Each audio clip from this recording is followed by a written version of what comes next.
Bueno, pues buenos días a todas y todos. Luego de, no me acuerdo si son 2 o 3 semanas, eh, largas, estamos nuevamente aquí con una de las actividades que teníamos para finalizar la Semana de las Ciencias Sociales. Y pues hoy le vamos a dar la más cordial bienvenida a esta mesa que se titula Resistencias ante el despojo, casos Fogata Mujeres por la Memoria de Cherán y Movimiento por la Defensa del Territorio de Río Atenco en el marco de la 8ª Semana de las Ciencias Sociales postergada. Y lo que hoy nos convoca es la urgencia de pensar juntos las múltiples formas de despojo que atraviesan los territorios en México y en América Latina, los despojos de tierra, de agua, de memoria, de cuerpos, pero también la potencia de las resistencias que se tejen frente a ellos con creatividad, con fuerza colectiva y con un profundo sentido de la vida. Entonces, las experiencias que hoy vamos a compartir, tanto de las compañeras de la Fogata Mujeres por la Memoria de Cherán, como la del Movimiento por la Defensa del Territorio de Río Atenco, son expresiones vivas de esa lucha por la vida, desde geografías distintas. Una, ustedes saben que se ubica en Cherán y la otra se ubica aquí en Zacatecas.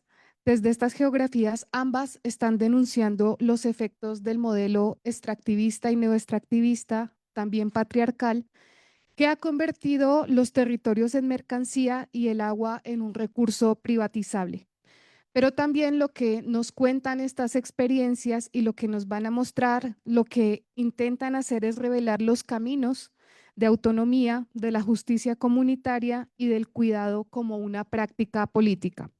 En el caso del Valle de Río Atenco, que estamos esperando que se conecten las y los compañeros, em, en Zacatecas, las comunidades campesinas de Atotonilco, El Potrero, Estancia de Guadalupe y Corrales están resistiendo desde hace años por una lucha digna contra el proyecto de la presa Milpillas, que ha sido impulsado por el gobierno estatal. Y este proyecto lo que implicaría es el desvío del caudal del río. Y ustedes saben, pues, qué implicaciones tiene esto afectando la vida de las comunidades y los ecosistemas que dependen de él. Frente a esto, pues el movimiento ha articulado una defensa del territorio que está trascendiendo, por supuesto, lo ambiental, porque se trata de defender el agua como un bien común, la vida campesina y la continuidad de las memorias que habitan el río. Por su parte, como van a escuchar con las compañeras de la Fogata de Mujeres por la Memoria de Cherán, nos recuerdan que la resistencia también se escribe desde la memoria, desde la defensa territorial y de la palabra compartida. Desde este espacio comunitario, las mujeres han sostenido los relatos de la comunidad, han reconstruido el tejido social tras la violencia y han hecho de la memoria una forma de justicia. Entonces, ambas luchas, la del río y la del bosque, la del agua y la de la palabra, coinciden hoy en una misma apuesta por la dignidad y por la vida frente a los despojos materiales y simbólicos. Las mujeres han reconfigurado las nociones del territorio, de la justicia y del cuidado, mostrando que resistir también es imaginar y sostener formas de mundos posibles. Hoy nos acompaña desde la Fogata Mujeres por la Memoria de Cherán y compañeros participantes en el Movimiento por la Defensa del Territorio de Río Atenco, quien compartirán con nosotros los caminos, los desafíos y los aprendizajes de estas resistencias, que más allá de sus geografías nos hablan de una misma lucha por la vida. Entonces yo le voy a dar la más cordial bienvenida a nuestra compañera Rosa Isela Cleto Díaz, que es maestra en investigación educativa por la Universidad Veracruzana y licenciada en estudios sociales y gestión local por la ENES Morelia de la UNAM.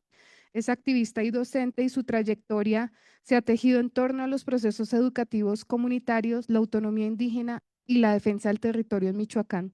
Desde hace más de 8 años acompaña de manera cercana la lucha por la autodeterminación del pueblo purépecha Cherán, articulando su labor académica con la gestión sociocultural, la pedagogía, la resistencia y las metodologías colaborativas en contextos rurales e indígenas. Como integrante del colectivo Mujeres por la Memoria de Cherán, participa en la construcción de espacios de diálogo y memoria que entrelazan educación, cultura y territorio. Te agradecemos mucho, Rosa, que nos puedas acompañar en la mañana de hoy. La idea es que podamos hablar alrededor de 20 minutos acerca de las experiencias de defensa del territorio y de resistencias, y pues bienvenida. Muchas gracias. Espero que me escuchen bien. Sí, Sí, ok. Bueno, pues gracias por este espacio, gracias también, pues Maleli, por podernos convocar. En este espacio creo que es uno de los muchos espacios que nos permiten también tejernos con otras experiencias y también pues recordar que en estas luchas y en estas resistencias no caminamos solas. Es una manera también de poder articular las voces en colectivo y bueno, también podernos encontrar en este momento. Pues me da gusto estar aquí en representación también de las compañeras de la Fogata Mujeres por la Memoria.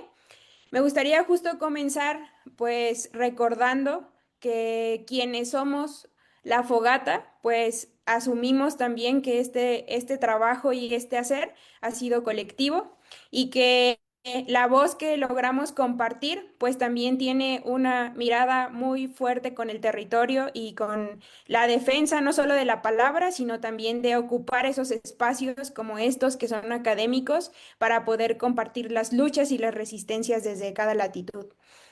Y bueno, pues un poco para justo introducir el proceso de la comunidad de Cherán también ha tenido pues distintas formas de resistir desde la parte histórica y política. Si algunos han escuchado o han tenido la oportunidad incluso de estar en este espacio, pues podrán identificar también que es un territorio vasto en bosque y también pues que hay distintos temas del tema cultural principalmente que atraviesan la comunidad de Cherán. La comunidad de Cherán, a partir de 2011, pues tomó la delantera principalmente las mujeres y los jóvenes y los niños para poder decir ya basta a un proceso acumulado histórico sobre el crimen organizado, algo que ocurre pues incluso en la actualidad en estos territorios que pues llegan a ocupar muchas veces estos cargos políticos, pues personas vinculadas con el tema del crimen organizado, ¿no? Entonces, la lucha de Cherán y el proceso histórico que ha llevado tiene que ver justo también con esta forma de resistir desde lo cotidiano y uno de ellos pues tuvo que ver con este levantamiento de 2011 en el cual pues justo a partir de este ya basta, de este hartazgo de la acumulación histórica de violencias y de despojos, deciden pues generar un cambio que si bien ha resonado en distintas latitudes el proceso de Cherán de levantamiento, pues ha tenido también matices dentro de la comunidad y entre ellos tiene que ver la organización. Uno de ellos es la organización.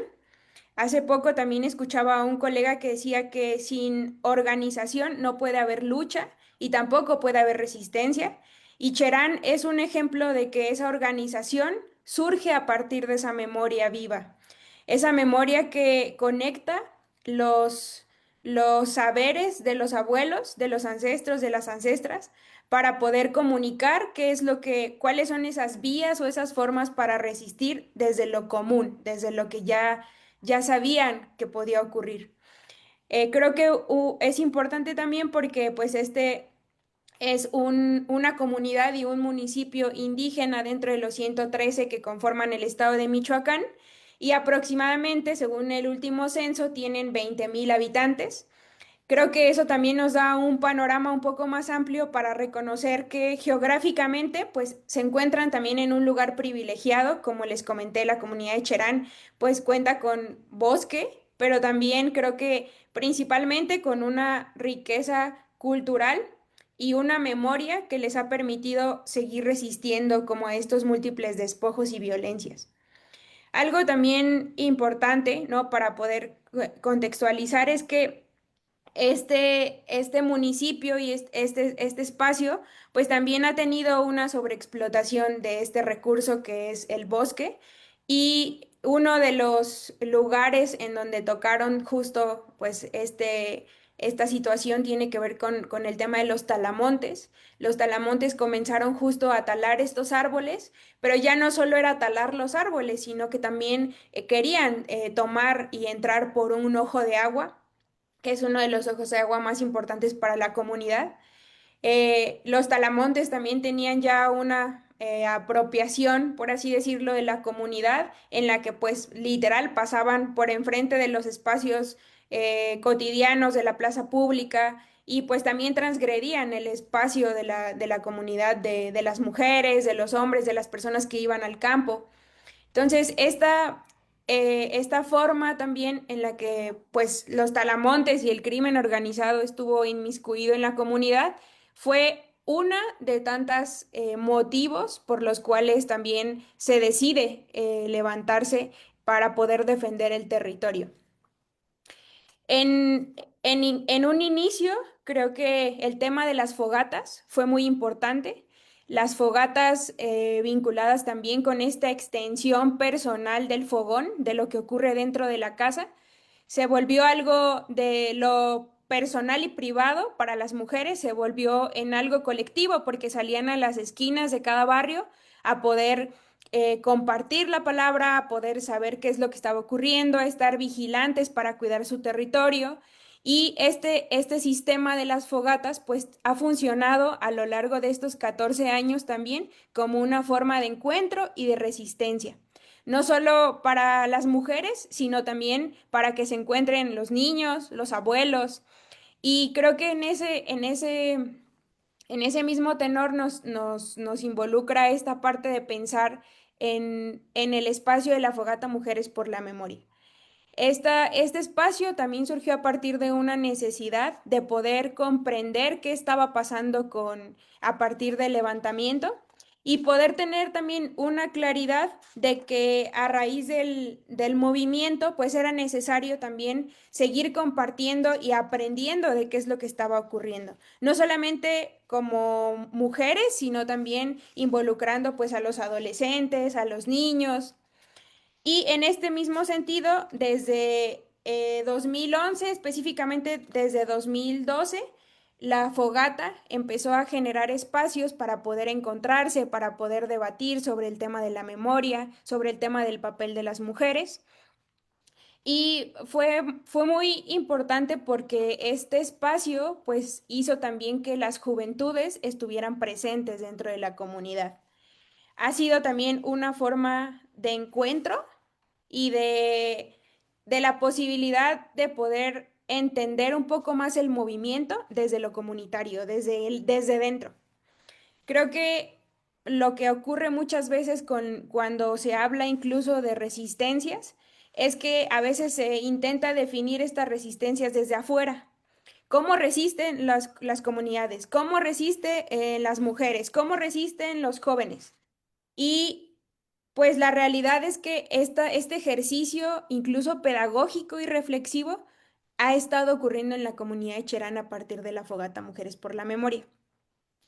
Es una forma también en la que pues hemos podido generar espacios con otras mujeres y poder aprender también de la riqueza y de esta pluralidad de saberes que hay dentro del territorio. Entonces, pues la fogata, como bien lo comentó Maleli, hace también un énfasis en el tema de la memoria. Nosotros también creemos que el tema de la memoria no es solamente como una memoria en específico, sino también las memorias que se articulan en el territorio. Nos ha tocado estar en diversas actividades en las que hemos podido también identificar que estas formas de hacer memoria tiene que ver pues con el vínculo que tienen con su territorio, con la lengua, con la identidad y principalmente también con la participación política de las mujeres. La resistencia también ha tenido una cara desde la Fogata Mujeres por la Memoria, pues a partir del diálogo, a partir de poner el cuerpo, de pararnos también en espacios públicos para compartir un poco más sobre estas reflexiones que se hacen en lo colectivo, pero también ha tenido una cara que tiene que ver con la forma artística en la que nos hemos podido enlazar con estos procesos comunitarios.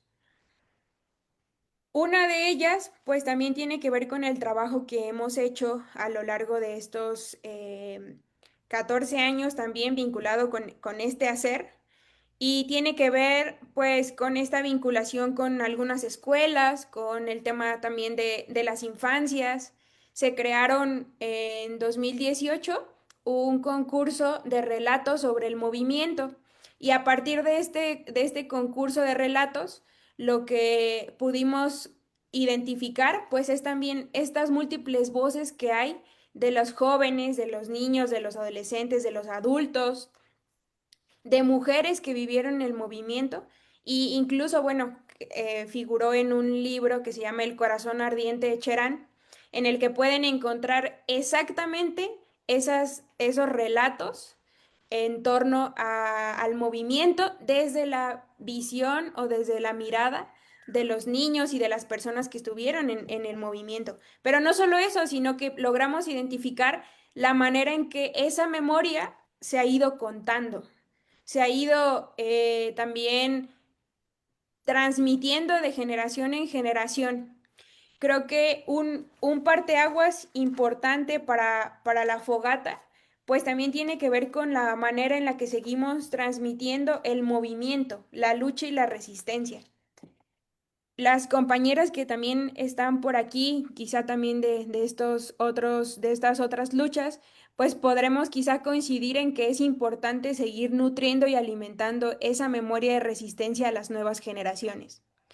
Y la Fogata Mujeres por la Memoria tiene también ese objetivo, que es comunicar esta lucha y seguir avanzando en esta forma de resistir también, pues a partir de lo que hacemos en la comunidad, de los espacios como estos donde podemos compartir qué hace la fogata, en qué espacios también está involucrada y tener pues muy presente también la palabra.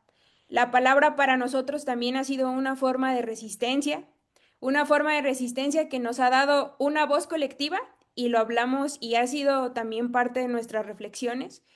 Y también que la palabra pues ha tenido un uso político también desde la fogata, pensando en que es una forma en la que logramos también articularnos con otras luchas, ¿no? Y también tener límites en decir, quizá en estos espacios, en estos lugares, con estos procesos, pues quizá ponemos un poco el límite de colaboración, pero pues también tiene un sentido y raíces pues en esta parte de qué defendemos, ¿no? ¿Qué defendemos? ¿Cómo defendemos el territorio? ¿Cuáles son las implicaciones que tienen esta defensa del territorio como mujeres? Desde 2019 hemos ido particularmente en el espacio de la fogata solo mujeres y eso también ha tenido un avance muy significativo y una reflexión más profunda de cuáles son esas violencias que incluso como mujeres hemos atravesado al tomar la palabra o al defender el territorio.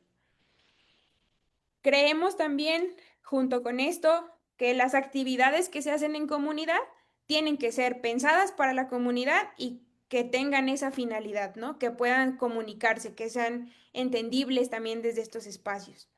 En algún momento hicimos algo también a través del proceso de la pandemia que tenía que ver con poder identificar cómo se cuidaban las mujeres o cómo se cuidaban también desde el territorio.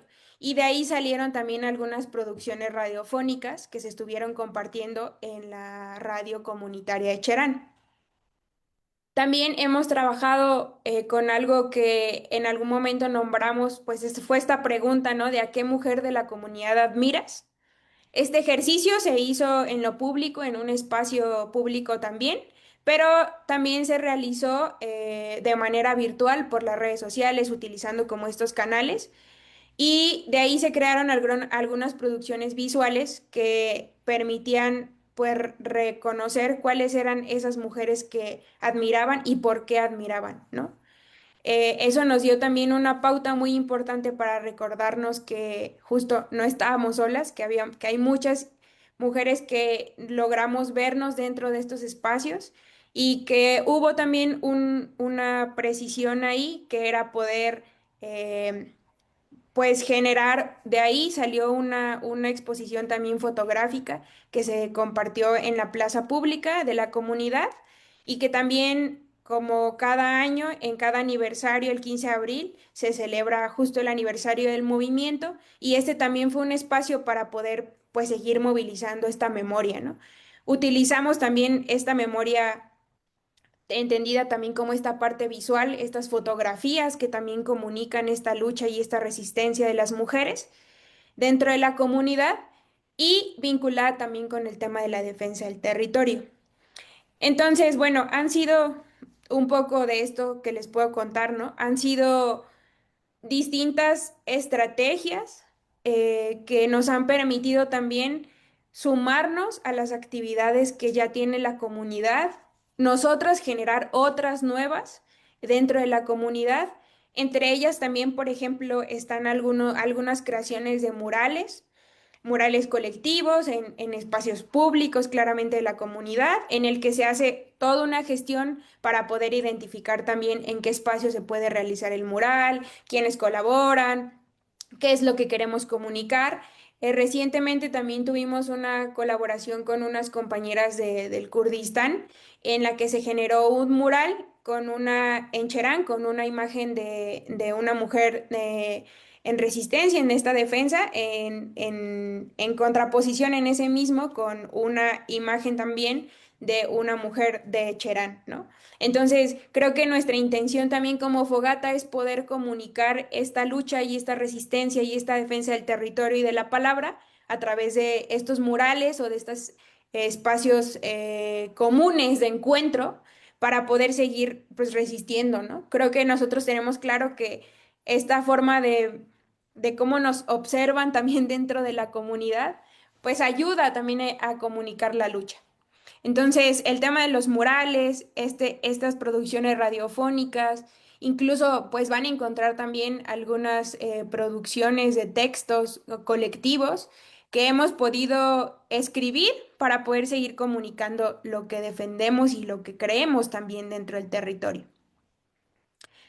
Finalmente, justo me gustaría pues como precisar o compartir con ustedes que la forma de trabajo dentro de la fogata tiene una particularidad también y es pues poder reconocer lo que están haciendo las otras y los otros también dentro de las comunidades. Nos interesa también vincularnos con otras luchas, generar también como estas redes de colaboración y algo importante es que la Fogata pues ha buscado construir también una propuesta pedagógica, ¿no? Una propuesta que esté ligada con la defensa del territorio, con la memoria y también con la autonomía. Nos ha dado pues sí, una gran ventaja también el que seamos mujeres dentro de este espacio y que podamos también comprender la centralidad que tiene el papel de la mujer, el papel de las mujeres dentro del territorio y que eso nos permite entender también que ocurre una reproducción de esas memorias en espacios comunes como la cocina, en espacios cotidianos también como las asambleas, en espacios que nos hacen incluso encontrarnos fuera como estos murales, como estas charlas, como estas exposiciones fotográficas. Pero también, y algo que hicimos muy presente como Fogata, pues es esta vinculación con las mujeres que trabajan la medicina tradicional en Cherán. Esta forma de resistir también nos ha llevado a pensar y reflexionar en esta centralidad que tenemos como mujeres dentro del territorio, pero también en que pues abre una posibilidad muy grande de pensar en, en desmenuzar un poco más la categoría de comunidad, a partir de pensar que la fogata también es una forma en la cual nos podemos acompañar unas con otras y que también ha sido un mecanismo para poder dar un mensaje hacia afuera y hacia adentro de la comunidad de lo que están haciendo también las mujeres. Este espacio nos convoca justo a pensar en la manera en que se resiste también y como fogata puedo compartir que las que hacemos parte de este espacio sí creemos que se resiste con la palabra, con el cuerpo, también con lo que comunicamos, ¿no? Y también, pues, algo importante es con el hacer, ¿no? En algún momento nos decían también que lo que estábamos haciendo quizá tenía ahí como algunos matices o que quizá no era válido, pero nosotros también pensamos que una propuesta tiene que estar acompañada de un hacer, ¿no? Que no solo es como comentarlo, sino también es que esa palabra lleve una acción. Y es algo que nos ha permitido también tejernos con otras luchas y también tejernos entre nosotras mismas que hacemos parte de la fogata. No creemos que hay una receta para poder defender el territorio, pero sí creemos que la manera y la apropiación también de estos espacios colectivos, de usar la palabra y de acompañarnos entre luchas, también nos ha permitido pues resistir hacia afuera y hacia adentro. Creo que Cherán y la Fogata Mujeres por la Memoria tiene este sello importante también de pensar la autonomía, de caminar hacia la autonomía y también de que en ese camino podamos seguir aprendiendo como mujeres y resistiendo. Creo que nos ha dado también una satisfacción muy grande el entender que esta lucha es colectiva, que no es individual y que nos ha permitido también que podamos no olvidar lo que ocurrió en 2011, ¿no? Sino tenerlo activo, traerlo a la memoria, ponerlo sobre la mesa, reflexionarlo como en estos espacios que nos permiten estar para compartir con ustedes que pues justo la Fogata Mujeres por la Memoria sigue resistiendo, desde lo cotidiano y desde la trinchera en donde estamos, cada una de nosotros sigue resistiendo para poder defender el territorio. Entonces, bueno, pues es lo que me gustaría compartir. Male, no sé si hay ahí como algo en específico. Pues te agradecemos muchísimo, Rosa, tomarte el tiempo de compartirnos toda esta experiencia que llevas a lo largo de estos ya largos años y sobre todo esto que mencionas de el hacer desde la acción, desde la palabra y el cuerpo, con todo lo que comunicamos. Eso que nos enseñas acerca de caminar hacia la autonomía y de acompañarnos con otras luchas.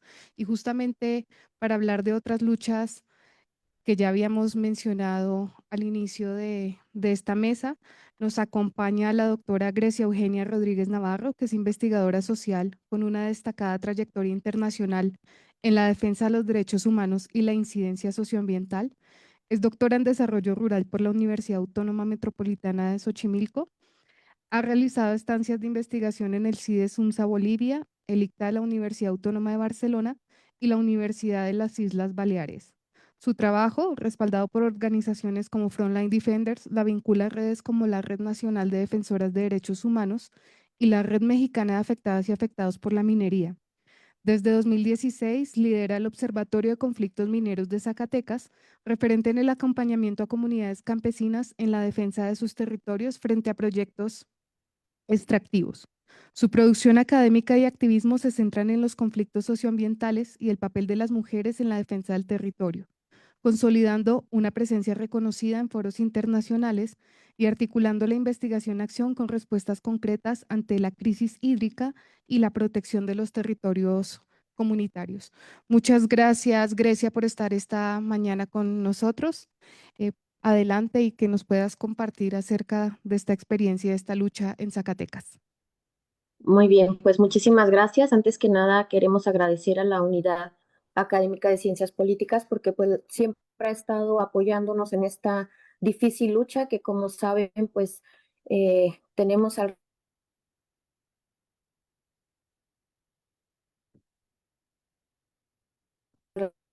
de 10 años. También comentarle desde el movimiento, su lucha es una lucha que nos inspira para seguir luchando.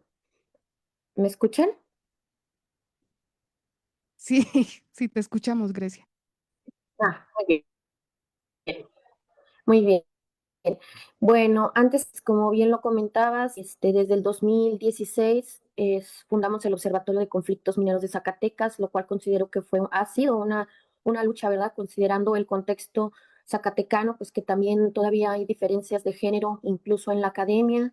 y bueno, el poder hacer como esta unión entre la academia, pero y sobre todo ponerlo al servicio o al alcance de las comunidades para la defensa del territorio, pues ha sido algo eh, que nos ha marcado, ¿verdad? Dentro del observatorio y pues también comentar que ahora nos acompaña mi compañero Rafita del Movimiento en Defensa del Territorio del Río Atenco. La verdad es que iban a estar otras compañeras y compañeros, pero estamos teniendo problemas de conexión, de internet y de luz. No hay ahorita luz en algunas de las comunidades, entonces vamos a estar aquí compartiendo con ustedes, Rafita y yo. Lo primero que queremos hacer es hacer una proyección, igual darles un poco de contexto, como bueno, en estos 10 años que tenemos en esta lucha, ha habido pues diferentes procesos, ¿verdad? Creo que uno de los más importantes o una de las actividades más importantes que llevamos a cabo dentro del observatorio, pues ha sido este acompañamiento que tiene que ver con una serie de estrategias y todas están encaminadas a la defensa del territorio en contra, en este caso, del proyecto de la presa Milpillas. Como todas y todos saben, el tema de la presa Milpillas ha sido un tema muy polémico en el Estado. Incluso ahora, en días pasados, desde ayer, desde antier, se está hablando de una supuesta cancelación o de que no se va a otorgar el recurso para la presa. Creemos que esto tiene que ver, pues sí, sí, también con pues ahora sí que un contexto político que está complejo en Zacatecas, pero también pues con la lucha y con todas las acciones, quejas, denuncias, demandas y sobre todo un proceso, pues sí, un proceso de estos años de consolidar el movimiento, donde comunidades de diferentes municipios se han unido, ¿verdad?, a defender pues la vida, porque a final de cuentas quien defiende el agua defiende la vida. Y en ese contexto es que hace como 2 semanas, 3 semanas aproximadamente, el proyecto de la presa Milpillas entró a la Secretaría de Agua, a la Semarnat, perdón, para la evaluación de la manifestación de impacto ambiental. Tenemos un análisis que queremos brevemente compartir un análisis porque nos parece importante este espacio para dar a conocer justamente todo lo que no se está diciendo. Es decir, estamos escuchando literalmente mentiras por parte desde el gobernador hasta los servidores públicos y el presidente municipal de Jiménez del Teo. En los últimos meses ha habido, y hacemos una denuncia también ante una campaña de persecución, hostigamiento y también pues hacemos responsables al gobierno del estado y al gobierno a nivel federal de cualquier situación de seguridad que se siga dando en los siguientes meses, pues en la zona del conflicto, ¿verdad? Entonces, lo que quisiéramos compartir, primero explicar qué es la manifestación de impacto ambiental. La manifestación de impacto ambiental justamente es uno de los tantos, alrededor de 25 proyectos que se requieren para poder echar a andar un megaproyecto. En este caso, esta manifestación la está promoviendo la Secretaría de Agua y Medio Ambiente, la SAMA, y el Estado o el gobierno del Estado de Zacatecas. Hay datos demasiado interesantes y contradictorios. Se está diciendo luego en redes que es la única alternativa, que si no se hace la presa, todo Zacatecas y zona conurbada se quedará sin agua, pero la verdad es que esto no es así. Hemos demostrado en varios documentos, en varias investigaciones, que en realidad para que hubiera un cambio en la crisis hídrica de la zona centro de Zacatecas se requerirían 7 presas, no una sola presa, lo cual pues también nos hace ver el lado de los intereses ocultos o de empresas que serán beneficiadas por el proyecto. Tanto es las empresas que van a tener concesionado el acueducto, es decir, que no es que el agua se vaya a dar directamente a las habitantes de Zacatecas, sino que al hacer este acueducto, la concesionaria va a tenerlo durante 30, 20 años concesionado. Entonces, pues eso también es algo que nos preocupa. Nos preocupa toda la desinformación que se está dando en la zona, que muchas de las personas en Zacatecas están creyendo que de verdad esto es la única alternativa, cuando que desde la academia, incluso desde ciencia política, la unidad académica también de estudios del desarrollo, han propuesto alternativas distintas al de hacer una presa que pone pues en peligro toda toda la zona de Jiménez del Teul, Sombrerete, incluso también hemos hecho un recorrido a lo largo del río y hemos llegado a la conclusión que son más de 70 comunidades las que se van a ver indirectamente afectadas. Nos preocupa y nos molesta que el mismo gobernador esté diciendo o que salgan a decir como, o que pongan el tema del derecho humano al agua como una razón para quitarle a la gente de la zona de Jiménez del Teul y de estos municipios que cabe decir están catalogados como unos de los municipios más pobres y que sean como, sí, ¿verdad? Pues que esta zona sea la zona de sacrificio para que este proyecto se realice. Entonces, pues dicho eso, quisiera compartir brevemente algunos de los datos que les estoy este, compartiendo y pues que tiene que ver justamente con todas las irregularidades que estamos encontrando dentro del proyecto de la presa Milpillas. Y decir también que no somos, o sea, somos un grupo de académicas, académicos que estamos tratando de dar como otras alternativas o de señalar lo que está ocurriendo con el tema de la presa y también pedirle a la gente de Zacatecas incluso pues que haya un poco más de empatía ante la situación. Mucha gente no se da cuenta, ¿verdad? Pero, y como lo decía hace rato la compañera, yo quiero agregar que a final de cuentas quienes estamos en esta defensa, pues estamos poniendo el cuerpo, estamos poniendo la vida y estamos pues dándolo todo para que estos territorios no sean un territorio más de sacrificio en áreas del desarrollo y del progreso que tanto nos prometen, pero que nunca llegan. También quiero comentar que esta presentación contiene casi todas más bien todas las fotos que ustedes van a ver. Nos parece importante, ¿verdad? Pues también ponerles rostros y que vean cuál es la zona, cuál es el territorio que estamos defendiendo, pues porque a final de cuentas amamos este territorio, ¿verdad? Y lo ponemos aquí también en estas fotos.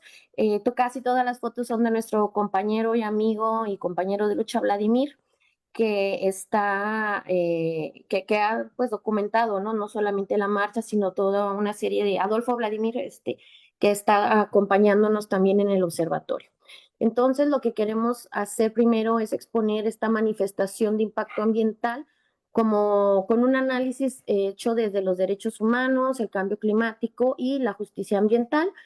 Entonces, para ello, pues vamos a decir que nuestro objetivo es analizar justamente esta manifestación y hacemos mucho hincapié en que pues las personas que están viendo esto, que no se dejen engañar solamente porque sale un gobierno a decir, esta es la única opción, todos los papeles están en regla. Creo que con lo que vamos a presentar a continuación nos vamos a dar cuenta de que en realidad el proyecto está en una opacidad que no nos deja ver en realidad cuáles serían ni siquiera las implicaciones de que se haga este proyecto.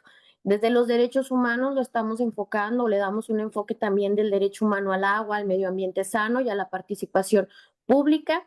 Dentro del cambio climático analizamos pues los impactos sobre la cuenca y la biodiversidad y desde la justicia ambiental, pues justamente la desigualdad en el acceso al agua y las afectaciones a las comunidades, ¿no? O como sería en términos económicos, pareciera ser que si la presa es el desarrollo, pues los daños colaterales van a ser todas estas comunidades rurales. Entonces, bueno, pues primero comentarles que vemos una serie de contradicciones y omisiones graves que creemos que comprometen la validez científica y jurídica de este estudio.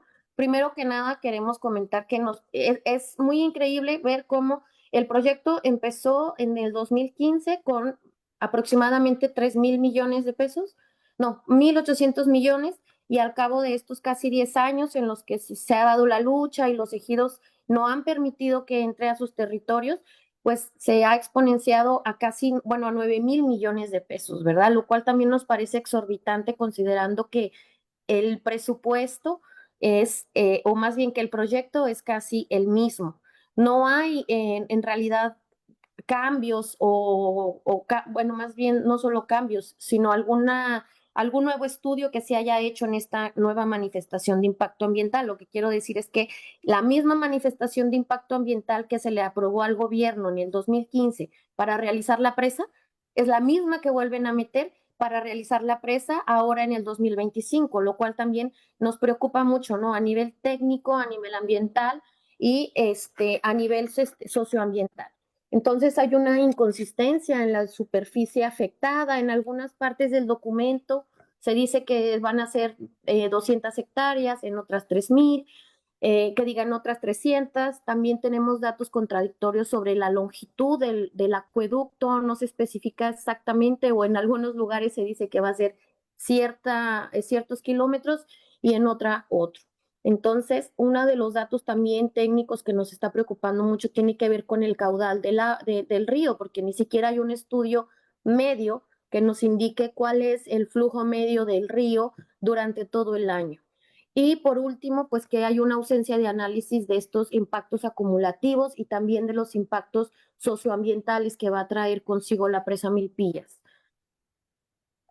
Para dar algunos datos, por ejemplo, aquí hay algunos ejemplos que puse aquí. En un lugar se especifica que son 314 hectáreas, en el otro 322 hectáreas y en otro 422 hectáreas. Durante todo el texto es un texto que está en línea, está libre y que entró hace poco a la Semarnat y tiene aproximadamente 500, las mismas 500 hojas que tenía el estudio del 2015, las vuelve a tener este estudio que están presentando en 2025 como si fuera pues la panacea para realizar el proyecto.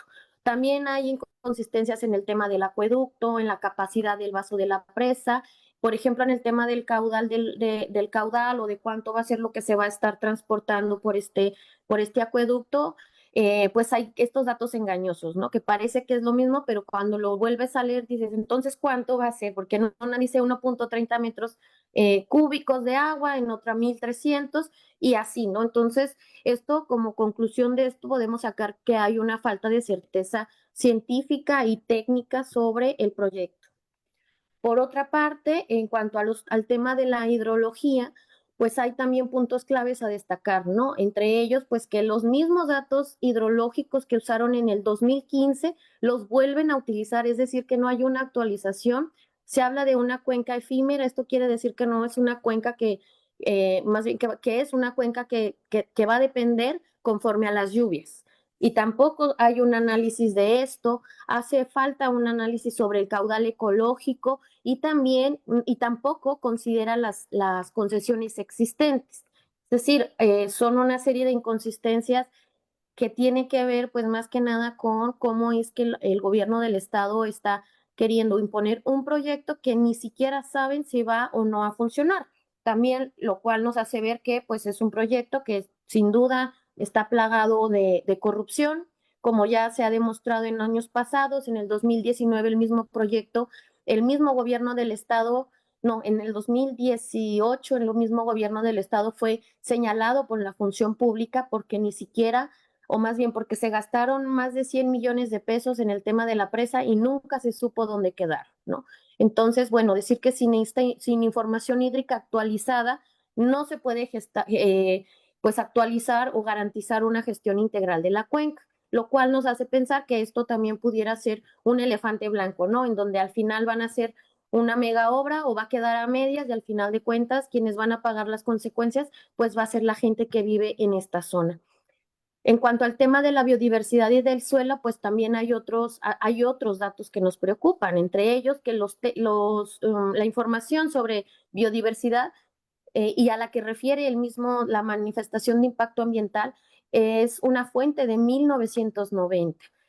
No hay trabajo de campo reciente. ¿Por qué? Porque también saben que los ejidos han decidido que no van a permitir que entren a realizar estos estudios. Entonces, es decir, que este proyecto que se supone que va a ser quien resuelva la crisis hídrica en Zacatecas, pues está basado en un estudio también de 1990. Hay un uso del suelo manipulado, es decir, que se minimizan las afectaciones sobre los bosques, el encino, los pinos, incluso no hay un análisis de riesgo de las especies endémicas de la zona.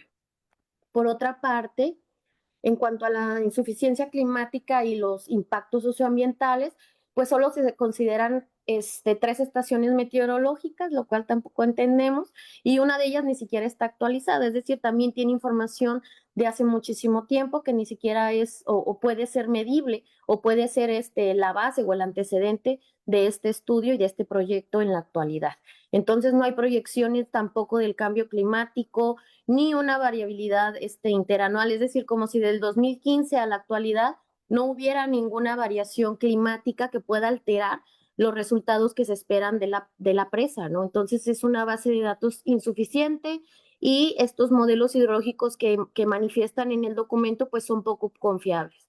Esto por el tema pues de cambio climático y por el tema también de las afectaciones o los impactos socioambientales, pues estarían todos estos ejidos y comunidades rurales que están concentrados en el movimiento en defensa del territorio y del río Atenco, ¿verdad? Que es Atotonilco, Potrero, Estancia de Guadalupe y Corrales, como los ejidos pues mayormente impactados, porque en Atotonilco pues iría la cortina, en el Potrero el embalse de la presa, en Estancia de Guadalupe los caminos y todas el material para la obra, y también en Corrales, pues porque ahí pretenden poner una planta de rebombeo, ¿verdad? Entonces, también nos preocupa mucho que ni siquiera se está considerando a las comunidades río abajo, estas comunidades río abajo que se encuentran dentro del municipio y que también son parte del movimiento, como la comunidad de Nogacha, de Carretas, de Las Bocas, del Mezquite Blanco.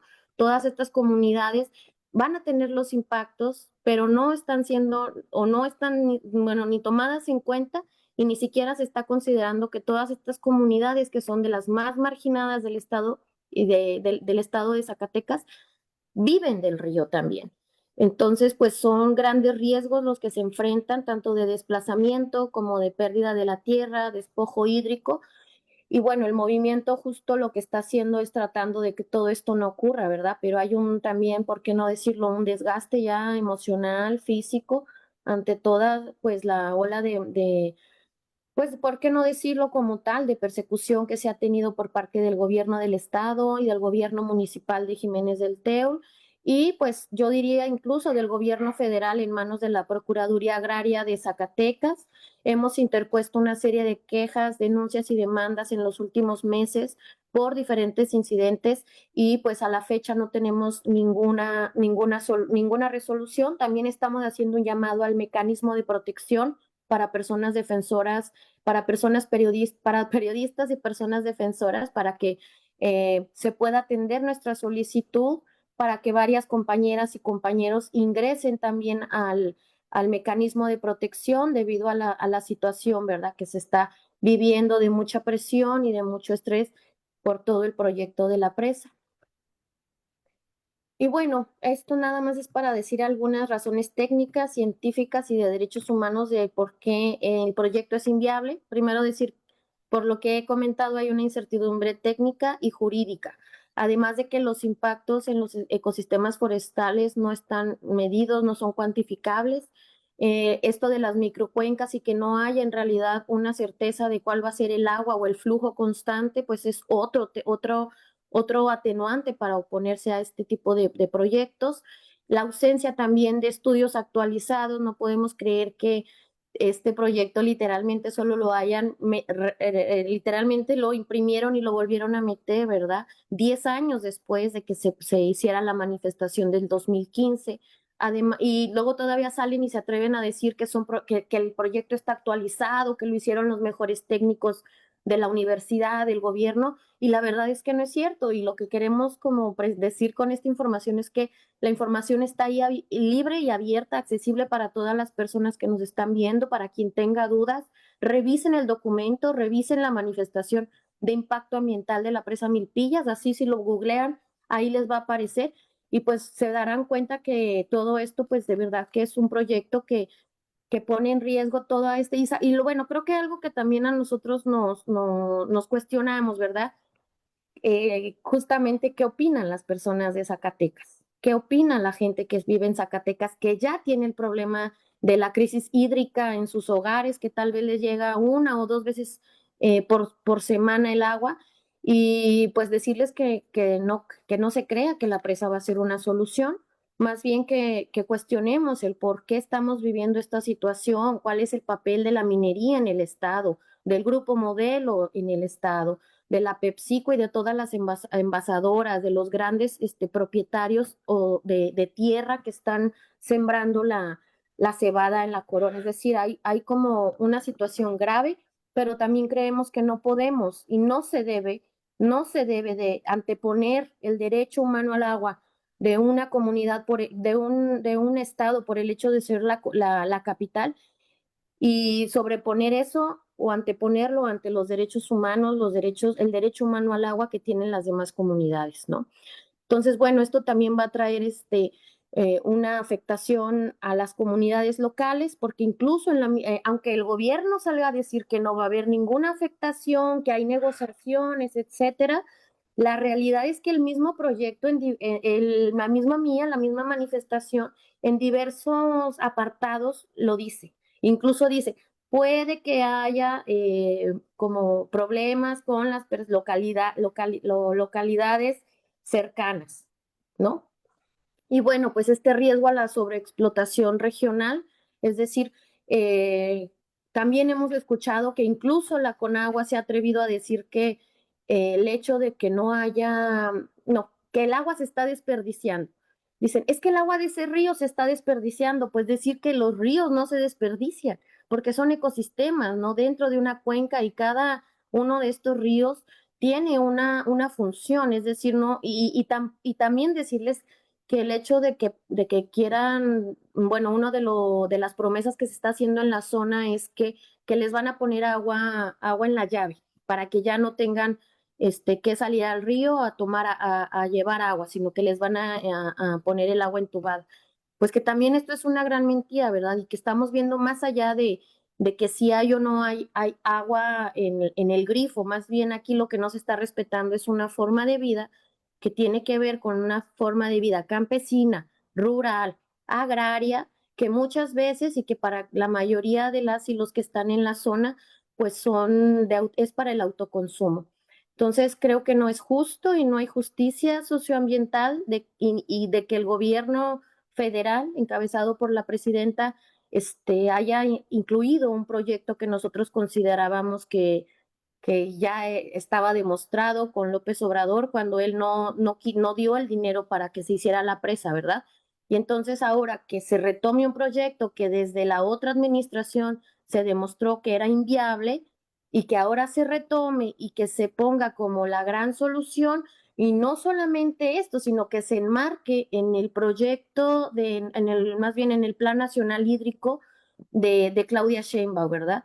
Sabemos que hay otras presas. Hace rato la compañera Rosa también hablaba justamente de esta relación entre movimientos, entre luchas, y igualmente también les mandamos un abrazo a nuestras compañeras y compañeros de Sonora que justamente están dando la misma lucha, pero allá son tres presas. Son tres presas que tendrían las que les quieren hacer en Hermosillo, son tres presas las que les quieren hacer allá con el presupuesto de 3,000 millones, ¿no? Y más o menos son las dimensiones de la presa Milpillas, pero el de la presa Milpillas va a costar 9,000 millones de pesos, ¿no? Es decir, aparte de todo hay una inflación exorbitante en el gasto. En algún momento otras y otros compañeros hemos hablado de alternativas, ¿no? Como la tecnificación del campo, el que se solucione primero el problema de la capital, ¿no? Y bueno, el saber que entre el 60 y el 40% y el 60% del agua se desperdicia porque la tubería está en mala condición, pues creo que eso ya debería de ser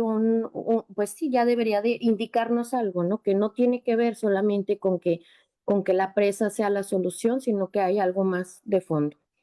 También hay una violación al principio precautorio, ¿no? Y algo que me faltó por agregar aquí y que tiene que ver justamente con la sistemática violación a derechos humanos que hemos tenido desde que empezamos con esta lucha, desde hace 10 años. También decir que actualmente estamos en búsqueda de llegar al alto comisionado de la ONU, porque lo que queremos es que el proyecto se cancele y queremos también hacer una denuncia ante esta sistemática violación a derechos humanos por oponerse al proyecto que ha hecho el gobierno, ¿no? En sus tres diferentes niveles.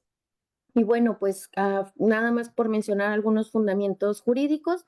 hay una violación a la ley agraria, a la Constitución, a la Ley Nacional de Agua, a la Ley de Ecología, incluso al convenio de Escazú, al convenio de la diversidad biológica. Hemos metido quejas, demandas, denuncias, la mayoría sin respuesta, la mayoría es como estar hablando con la pared. No nos han escuchado, no nos han dado solución, es decir, el gobierno está en pues en una postura demasiado, ay, pues diría yo violenta, ¿no? Aunque sea también una violencia como muy silenciosa, también para las y los ciudadanos de Zacatecas por todo esto. Hemos hecho solicitudes para celebrar una reunión de consulta pública de información en Jiménez del Teul. Esta solicitud se la hacemos a la Semarnar justamente para poderle exponer esto que estoy diciendo, pero a mayor detalle. Como les digo, es un documento muy extenso. Aquí solo quisimos puntear algunas cosas para que la audiencia pudiera enterarse de la situación. Estamos esperando que esta resolución sea a favor para que puedan ir las autoridades representantes de la Semarnar y poder hacer extensas pues todas estas cuestiones que vemos en la manifestación, ¿no? Y que creemos que no deben de permitir que se lleve a cabo el proyecto. También, pues creo que nuestra denuncia o nuestra mm, nuestra principal lucha ha sido pues que se cancele el proyecto, cosa que no ha pasado. ¿Por qué? Porque como lo comenté hace rato, toda la gente está pues ya harta, ¿verdad? Es una lucha que ha desgastado mucho porque ha sido pues literalmente muy violenta, con muchos conatos de violencia, con mucha persecución y bueno, pues también hemos hecho las solicitudes correspondientes para que se nos dé más información, mismas que no se han respondido o dicen que no están, que no es de su incumbencia y entonces, aunque estemos haciendo la solicitud a través de la plataforma de información, no nos dan respuesta. Entonces, pues bueno, pues por último, decir que el caso de la presa Milpillas representa un ejemplo tan pues paradigmático de cómo la falta de rigor técnico y la exclusión social están vulnerando los derechos humanos y ambientales de todas las personas pues que no estamos también en la capital, ¿no? O que no estamos en esta zona que se considera prioritaria y cómo, pues, si y sobre todo yo creo que es una crítica al sistema en general, ¿no? Al capital y a las dinámicas del capital en la que, pues, van a hacer lo que sea, si hay recurso, si hay recurso hídrico o recursos minerales o cualquier tipo, los ahora llamados estratégicos, pues obviamente que van a ir por ellos sin importar las consecuencias sociales o socioambientales que esto genere. En un momento creo que el movimiento pensamos, a lo mejor ingenuamente, que con el gobierno que entró desde la otra administración, la cosa iba a cambiar y la verdad es que nos ha dolido y tal vez ahí también hacemos una crítica a nosotros mismos, ¿no? De que tal vez nuestro análisis político fue pensar que no iba a ser lo mismo y bueno, darnos cuenta que hemos tenido más riesgos y amenazas ahora con un gobierno morenista que con un gobierno que en su momento fue priista, pues también nos preocupa, ¿no? Y nos duele. En su momento se nos criticó como por decir, dicen que somos, hace poco también David Monreal, bueno, antes de que hubiera este silencio, pero el mismo gobernador decía, ¿no? Que éramos intereses ocultos, que éramos gente que buscaba o que quería otro bien o un beneficio político, que queríamos el dinero de la presa, etcétera, ¿no? Entonces, pues decir que nuestra lucha ha sido transeccional, nos hemos enfrentado a gobiernos de todos colores y bueno, pues solo decir que la lucha sigue y muchas gracias por invitarnos, ¿verdad? Y poder hablar sobre este tema.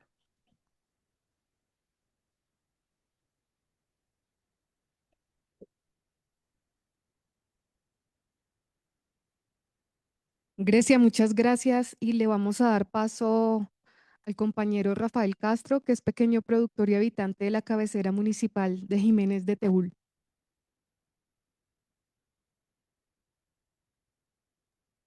Rafita, estás en mute. Estás en mute. Si puedes activar tu micrófono.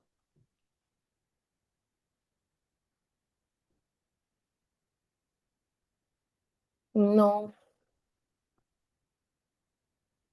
En el microfonito que se ve.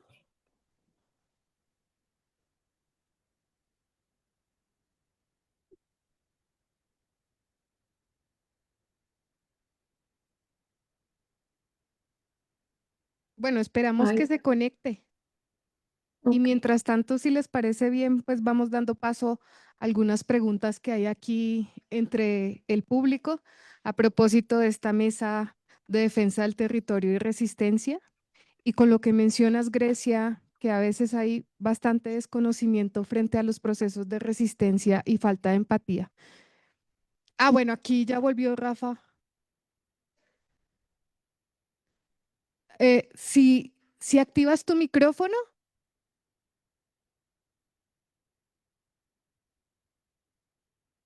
en la pantalla principal. Ya, ¿me escuchan? Ya, sí, te escuchamos bien. Ah, ok. Bueno, para empezar es un gusto, buenos días, es un gusto poder haber ingresado, porque sí estaba batallando bastante por la conexión, pero sí, bueno, ya lo logré. Eh, la compañera Grecia, pues prácticamente ya lo resumió todo, lo sintetizó todo, y yo lo que agregaría nada más es de que como habitante de aquí de la cabecera municipal, eh, no podemos permitir que hagan ese genocidio, esa atrocidad de la presa, porque pues nos mandaría ahora sí que al carajo, digámoslo así, a la comunidad y a todas a la cabecera y a las comunidades de aquí del municipio de Jiménez del Teul. Y no solo de ¿cómo se llama? De las comunidades de aquí del municipio, sino que luego del municipio de Jiménez del Teul hay más gente que depende del río. O sea, cubre muchas necesidades, de las necesidades que satisface precisamente el río. Hay miles de gentes, personas que dependemos del río, unas en pequeña proporción, otras en mayor proporción, pero nos satisface necesidades para la agricultura, ganadería, eh, incluso cuando el agua del grifo se escasea aquí, pues ¿a dónde recurre uno? Pues el agua del río. Va uno y llena su pipa, su contenedor y lo lleva a donde lo ocupa, donde no, donde está difícil la retención de agua porque precisamente se ha escaseado son escasas las lluvias. Bueno, este año, pues no, así llovió, gracias a Dios, en buena cantidad, pero en otros años, pues, ¿a dónde recurre uno cuando no llueve bien? Al río. Entonces, razones hay de sobra para defender el río. Y considerando que el gobierno no está actuando transparentemente por todo lo que comentaba la compañera Grecia, y aquí mismo uno se da cuenta cuando han venido personas de Conagua, de la Sama, y tienen reuniones secretas con personal de la presidencia. ¿Por qué no lo hacen público? ¿Qué esconden? O sea, eso más todavía nos hace pensar que pues, obviamente este proyecto no es para nada bueno para nosotros. Para ellos sí, porque ellos traen sus intereses, sus planes, ¿verdad? De qué es lo que van a hacer con esa agua. Eh, y como aquí lo hacen, nos hemos dado cuenta y lo he notado, de que cuando hacen una obra, la que sea, si costó 10,000 pesos, la inflan hasta 20 veces más. Entonces, allí pues obviamente pues hay opacidad, ¿no? Corrupción. Y acá pues no sería la excepción, porque incluso va a ser eso mismo, pero a mayor escala. Y allá habría ellos, ingresos para ellos, tanto por el trabajo que implica construir la presa, como, como el agua del embalse que tengan, ¿verdad? O sea, si lo ven de esa manera, es doble ganancia para ellos. Eh, Desembolsan una lanita aquí en la hechura, en la construcción de la presa y otra la nota en la venta del agua. Y ahora, ¿cómo solucionan el dejarnos sin agua acá? Eso no lo platican ellos con la gente, nomás ellos platican las puras maravillas, que es lo que no, va a resolver la crisis hídrica de en Zacatecas y vamos a tener ya asegurada el agua para los ciudadanos allá de Zacatecas por muchos años. Ok, ¿y nosotros qué? La gente de las comunidades qué? O sea, eso no lo dicen, claro que no. O sea, hay mucha opacidad y corrupción y inconformidad por parte de nosotros. Ellos felices, ¿y nosotros qué? O sea, si lo ven de ese modo, ¿no? Si lo perciben.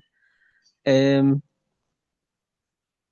¿Qué más? Es que hay mucho que decir, nomás que no tengo el plan ahorita bien hecho, pero hay muchas presas, de hecho, hay varias presas en las que han hecho ese tipo de obras lugares donde han hecho presas, ese tipo de obras, y no han servido para la gente de los gentes originarias de los lugares donde existía el río, del cual se beneficiaron sus habitantes, sus comunidades, pues eso ya pasó al olvido. ¿Dónde quedó esa gente? Pues tuvo que mendigar, irse a otros lados a buscar la vida que antes tenían satisfecha en sus lugares de origen.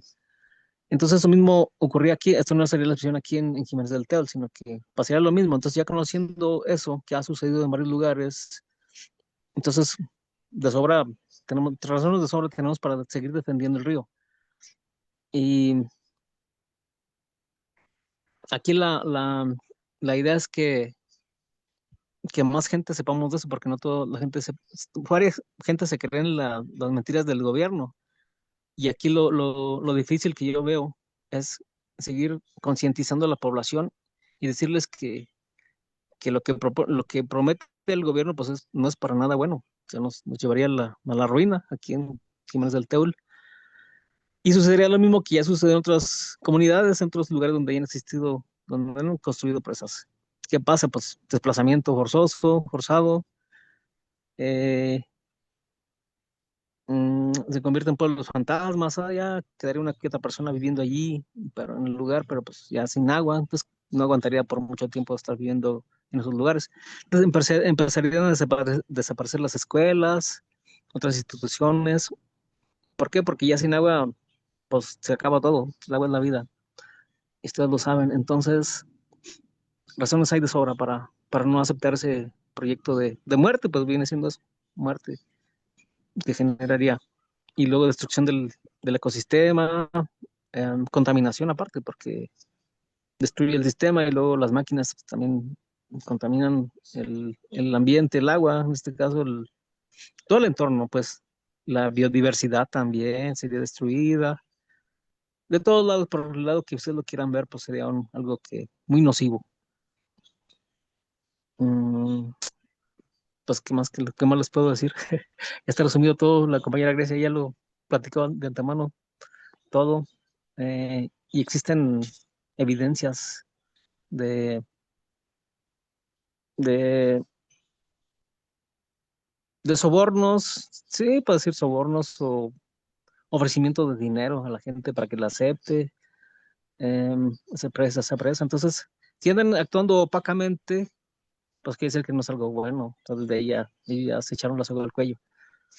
Y de antemano, sabiendo que existe lo que ya existió, más bien lo que ya hicieron en otros lados, el gobierno,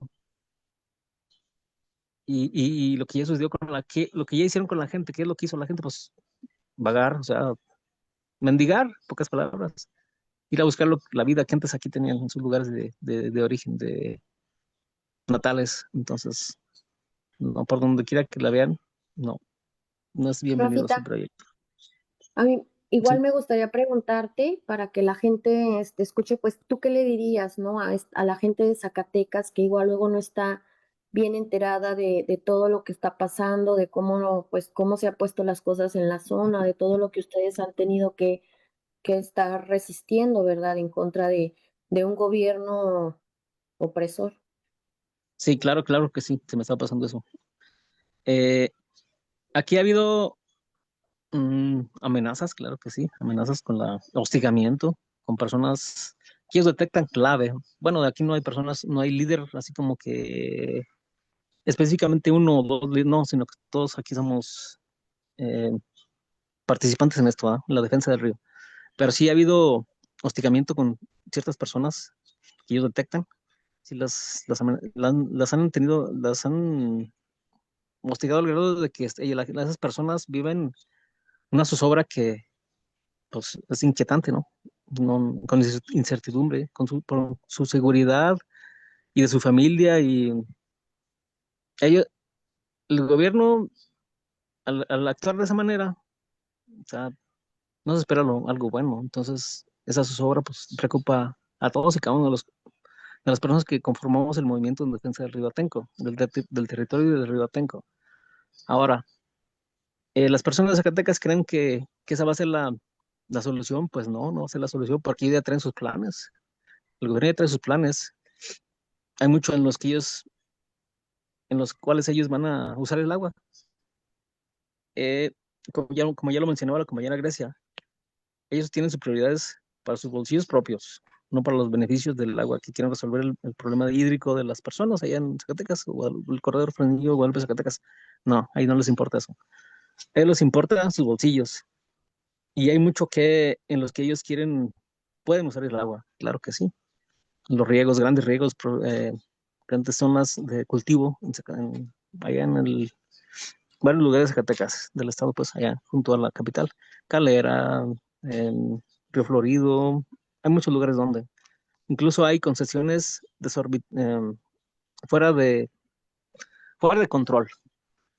Y en parte eso también ha ocasionado la crisis hídrica de la capital de Zacatecas y Guadalupe. ¿Por qué? Porque al no tener control en las concesiones, pues el gobierno vende concesiones a diestra y siniestra y no importando que la gente se quede sin agua. ¿Por qué? Porque le dan prioridad no a la gente, sino a las minas, a las mineras, al grupo modelo, claro, y a embotelladores de refresco también. ¿Y dónde va quedando el agua que prioritariamente debería ser para la gente, para satisfacer las necesidades domésticas? Pues no, en el último orden, pues, de la lista, pues en el último. Y ahora sí ya quieren resolver el problema hídrico. ¿Cómo? Pues sacrificando a quienes, pues a los más marginados. ¿Para qué? Para ser los más pobres y no solucionando sus problemas no viendo los problemas que uno tiene acá. Somos los más marginados y todavía nos quieren poner la soga la soga en el cuello, el pie en el cuello. Pues hay incongruencia ahí, ¿no? Pues hay algo que no, para nada está bien. Y ellos ocultan todo eso. Ellos obviamente no lo revelan a la población, que esa sería la realidad. Entonces, de sobra no la necesitamos nosotros y no la queremos. Y vamos a seguir luchando para tener nuestro río.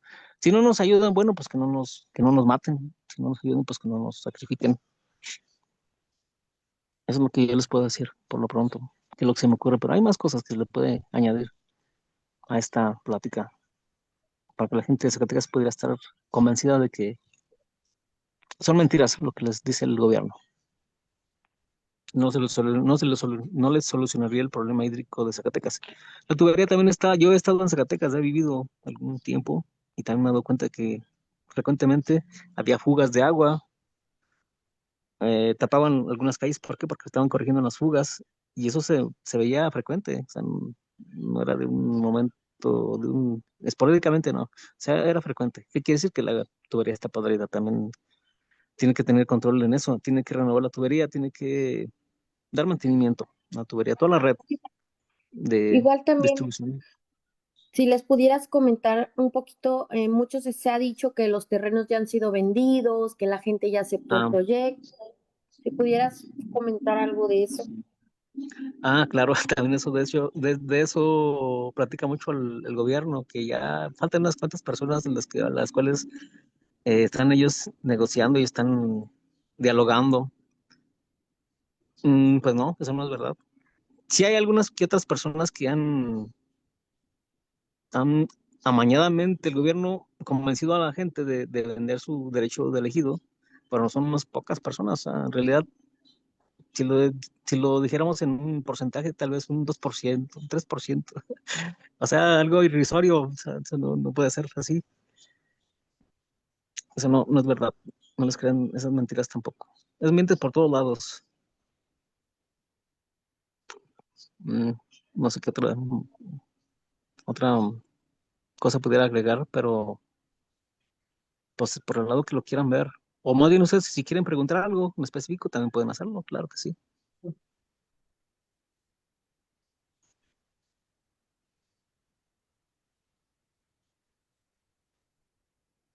¿Sí me escuchan? Sí, Rafael, muchas gracias. Pues vamos a dar paso acá a las preguntas del público, que Claro. seguramente tienen bastantes. Ujú.